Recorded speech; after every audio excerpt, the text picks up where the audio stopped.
हम social media में खुद को परफेक्ट दिखाने की कोशिश में लगे रहते हैं, पर क्या जो हम दिखाते हैं वही असलियत में होते हैं या बस एक इमेज होते हैं इस दुनिया को दिखाने के लिए। डायरेक्टेड बाय सतोशी कोन, जो रियलिटी और फिक्शन के बीच के फ़र्क को काफ़ी बारीकी से समझते हैं। Released in 1997 with an IMDb rating of 8 out of 10, the film perfect blue, जिसकी कहानी है एक इंसान और एक इमेज जो हम दुनिया के सामने रखते हैं और दुनिया वाले हमें कैसे देखते हैं या कैसे देखना चाहते हैं। मीमा, जो कि एक पॉप आइडल होती है एक सक्सेसफुल बैंड की नेम चैम, अपने फैंस को अनाउंस करती है कि वो उसका आखिरी परफॉर्मेंस है और वो चैम को छोड़ रही है फुल टाइम एक्ट्रेस बनने के लिए। ये डिसीजन सुन के सारे फैंस नाराज़ हो जाते हैं और उसे गद्दार घोषित कर देते हैं। उसकी ज़िंदगी में एक क्रीपी स्टॉकर भी रहता है जिसका नाम मीमानिया बताया गया है। इस कैरेक्टर के इस फिल्म में ज़्यादा डायलॉग्स नहीं हैं, लेकिन फिर भी फर्स्ट सीन से ही हमें इसका ऑब्सेसिव एंड साइकोटिक नेचर बहुत अच्छे से समझ में आ जाता है, जो कि वक्त के साथ साथ बहुत खौफनाक भी लगने लगता है। अब बाकी फैंस की तरह ही मीमा के चैम के छोड़ने के डिसीजन से ये स्टॉकर भी काफ़ी नाराज़ होता है, who gets so mad and reacts psychotically that he start hurting her and people around her. क्योंकि जो इमेज बनी थी he is obsessed about in his head doesn't match the reality, stalking her so much that made him obsessed and truly psychotic.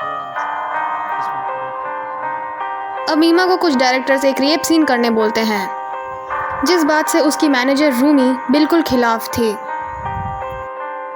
पर क्योंकि मीमा एक struggling actor थी वो इस सीन को करने के लिए राज़ी हो जाती है।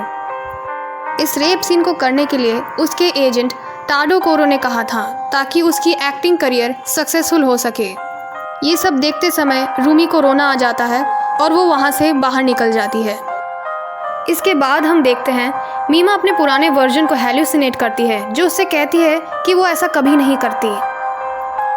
मूवी में आगे सीन्स के बैकग्राउंड के कलर्स उतने ही सैचुरेटेड एंड रेड दिखाई देते हैं, जो कि मीमा के गिल्ट को सिंबलाइज कर रहा होता है।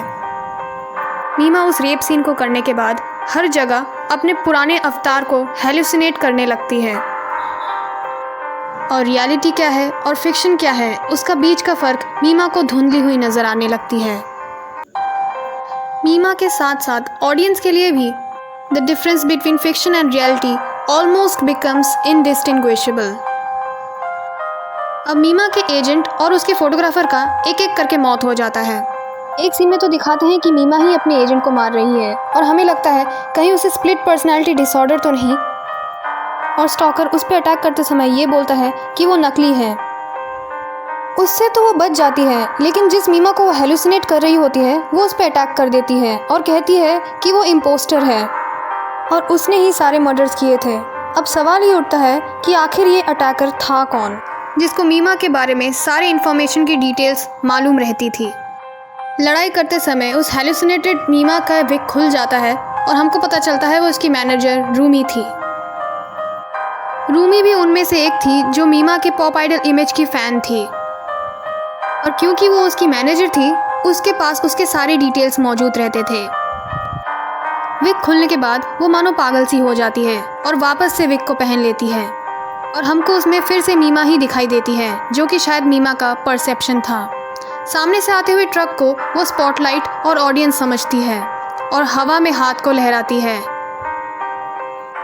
हमको पता चलता है कि रूमी को स्प्लिट पर्सनैलिटी डिसऑर्डर थी। हो सकता है शायद वो एक पॉप आइडल बनना चाहती थी लेकिन कभी बन नहीं पाई। लेकिन इस फिल्म में ऐसे भी कई सारे सवाल हैं जो कि अनआंसर्ड रह जाते हैं।